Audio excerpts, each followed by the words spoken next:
Nouvelle édition du 12-15, merci de nous rejoindre, bienvenue. Au sommaire de l'actualité, le Zimbabwe est toujours en pleine crise économique, un marasme économique qui a largement dominé la prise de parole du chef de l'État ce 18 avril à l'occasion du 42e anniversaire de l'indépendance du pays.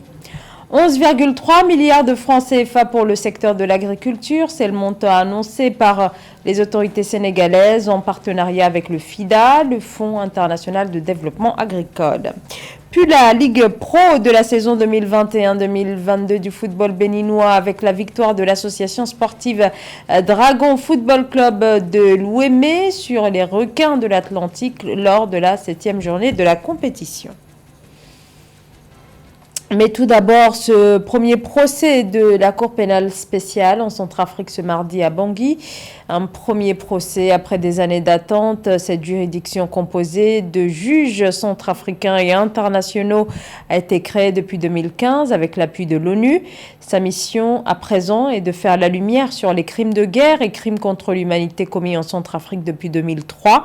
Et pour cette première audience, sur les bancs des accusés se trouvent Issa Salet Adoum et Ousmane Yakouba ainsi que Tahir Mahamat, tous membres très actifs du groupe rebelle des Trois R.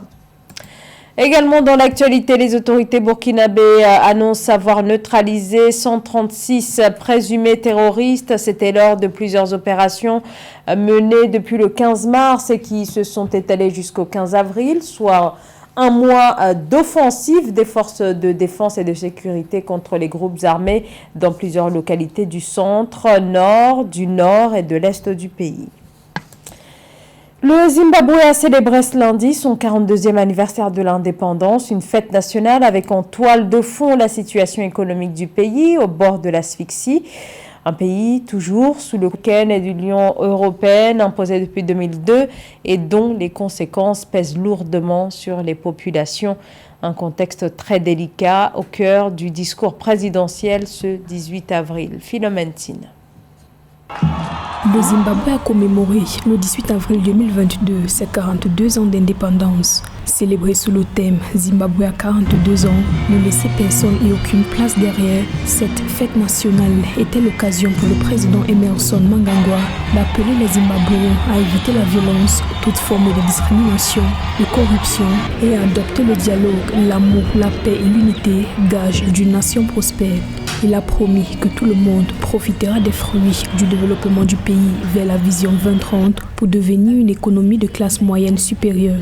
Nous renforçons notre unité, la cohésion nationale et enracinons la paix dans notre pays. Le gouvernement s'engage à faire en sorte que nos agents publics, y compris ceux des secteurs de la santé, de l'éducation, des infrastructures et de l'industrie, bénéficient de conditions de service à la mesure de leur rôle important dans la conduite du développement national. En 2021, l'économie a cru de 7,4%, tandis qu'en 2022, elle devrait croître de 5,5%. Les dirigeants doivent servir le peuple et agir dans leur meilleur intérêt pour améliorer leur vie et rendre notre nation plus autonome et plus prospère. Personne et aucun lieu ne doivent être laissés pour compte. Au Zimbabwe, ces dernières années ont été marquées par des efforts visant à garantir un redressement économique suite aux sanctions occidentales imposées sur le pays depuis 2 décennies en raison des violations des droits humains. Le gouvernement a engagé plusieurs réformes, notamment dans les domaines de l'agriculture et de l'industrie, afin de diminuer le taux de chômage, parvenir à l'autosuffisance alimentaire, protégeant ainsi le tissu social du pays. Le jour de l'indépendance nous appartient tous en tant que citoyens zimbabwéens. Pour cette raison, nous encourageons tous les citoyens à participer au processus et événements nationaux importants sans les engager de manière partisane. Nous le faisons pour notre pays et pour notre être collectif en tant que peuple. La promesse de libération est notre mandat générationnel. Anciennement connu sous le nom de Rhodésie, le pays d'Afrique australe a obtenu son indépendance sous le nom de Zimbabwe le 18 avril 1980 de la Grande-Bretagne. Cette année, les célébrations de la fête nationale du Zimbabwe ont eu lieu à Bulawayo, hors Harare, pour la première fois depuis l'indépendance du pays. Précisons que le Zimbabwe organisera des élections générales en 2023.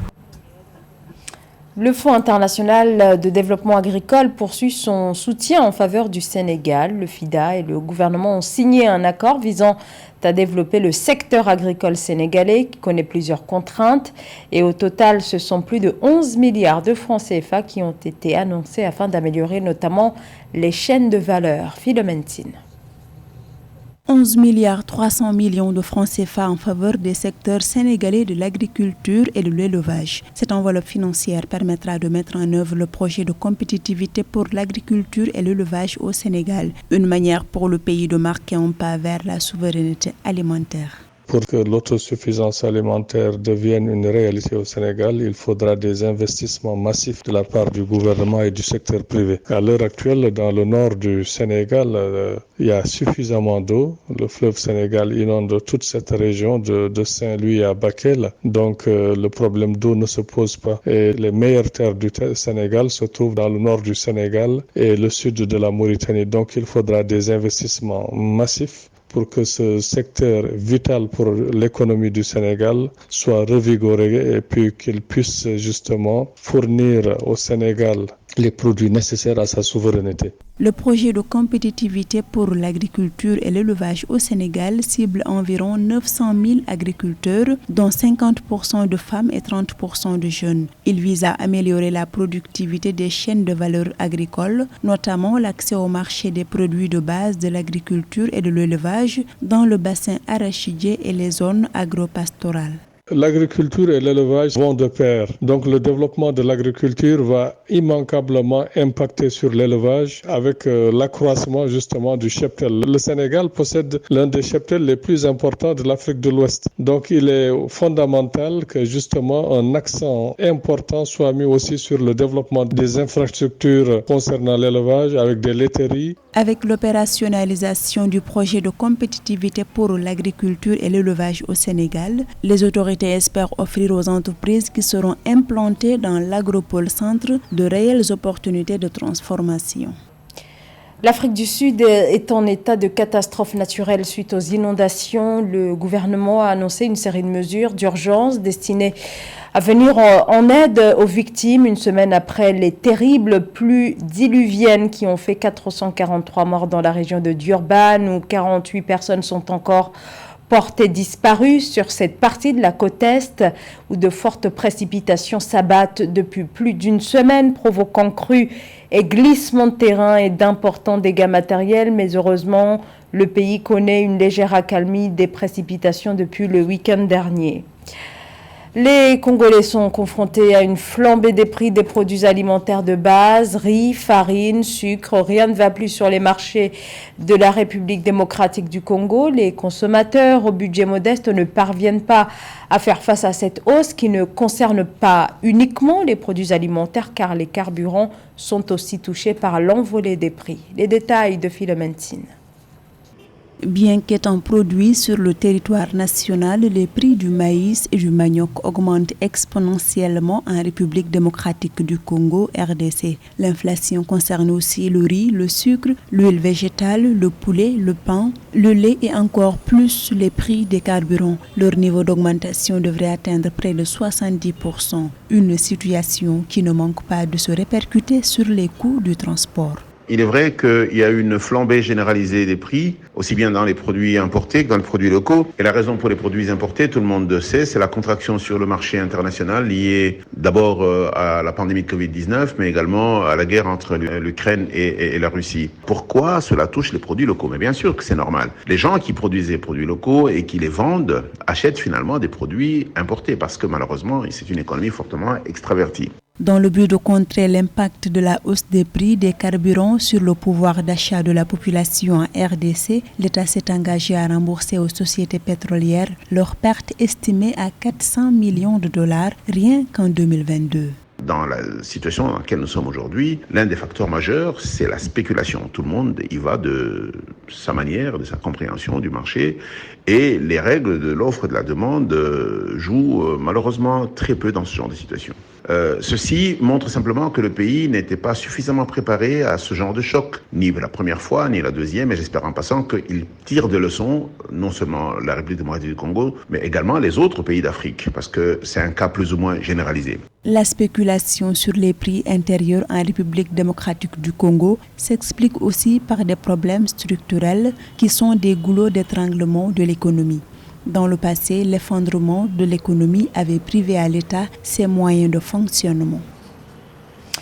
Quand l'originalité puise ses racines dans l'ancestral, l'artiste que l'on ne présente plus, Ali Keïta, en a fait l'essence même de son œuvre, et ce, à travers un instrument qui lui est cher, le balafon, un instrument de musique dont les origines remontent au XIIe siècle et dont les notes exceptionnelles ont su traverser le temps. Le portrait d'Ali Keïta par Séverin Ndouke.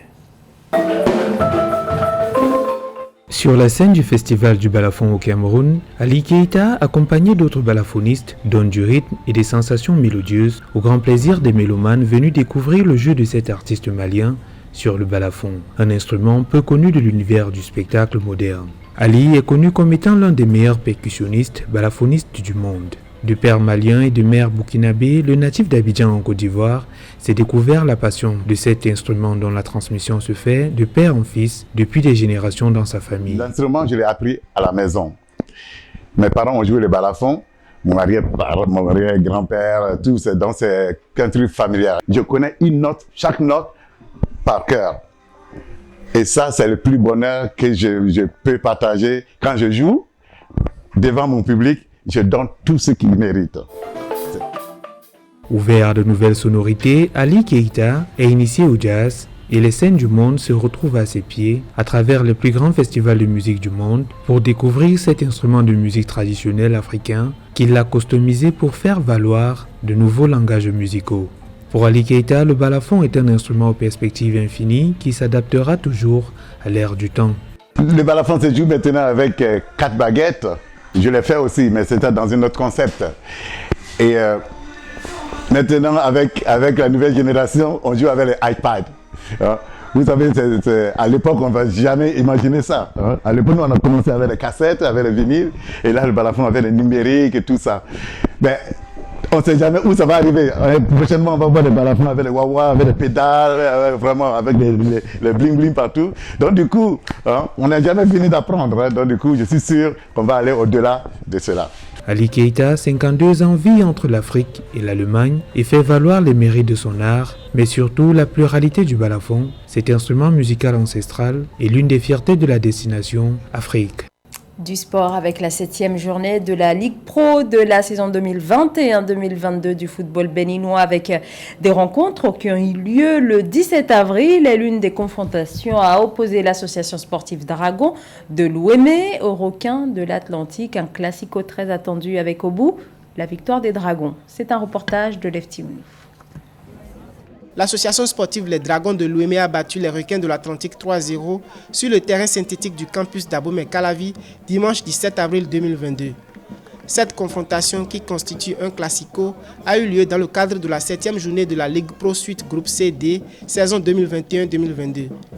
L'équipe des Dragons de l'Ouémé a dominé le match au cours de la première partie. Suite à une mauvaise lecture du ballon du milieu défensif des Requins, après la relance du gardien des Dragons, les attaquants des Dragons ont concrétisé une passe en surface de réparation des Requins FC et Aketola Mouidine marque le premier but de l'AS Dragon à la 32e minute de jeu. À travers un tir cadré, Junior a lobé le portier des Requins et a inscrit le second but à la 40e minute. Au retour des vestiaires, les Requins ont manqué des occasions de but. Profitant d'une mauvaise relance de la défense des Requins, Moussa Firou a marqué le 3e but de la partie à la 85e minute. Je pense que nous devons continuer à travailler. C'est les Dragons de l'Ouémé, c'est un grand club. Il faut tout faire pour pouvoir redorer le blason des Dragons. Et je pense que c'est sur cette voie que nous nous sommes lancés.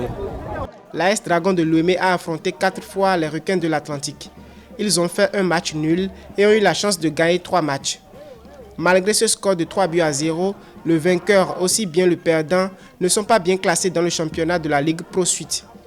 De nombreux experts estiment que ces dernières années, ce classico Requin-Dragon a perdu de sa superbe. Quand on prend la zone dans laquelle les deux équipes évoluent, ils ne sont pas aussi bien classés. C'est Sitatunga qui joue les premiers rôles, je crois, dans ce classement au niveau donc, de la Ligue Pro Sud de zone D, ce qui signifie forcément que les requins et les dragons ont fort à faire pour peut-être remonter la pente.